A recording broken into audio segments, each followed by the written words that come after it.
Hello everyone, welcome back to our channel. In today's video, I'm gonna show you how to use Visa gift card on Amazon.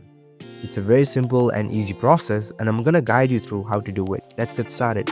First of all, on your phone, launch the Amazon app.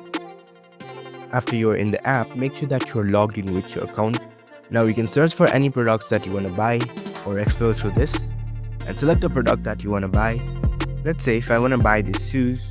So in order to use the gift card, you need to go to the checkout process. So scroll down and select this buy now option. Provide a delivery address for you. Over here, provide your delivery address. And now you are prompted to select the payment method. This is where you can apply the gift card of Amazon.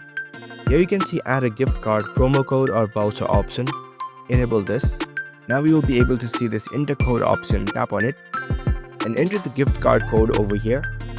After that, you can tap on continue and the amount of gift card will be deducted from your total paying price. So that's it. That's how you can use Visa gift card on Amazon.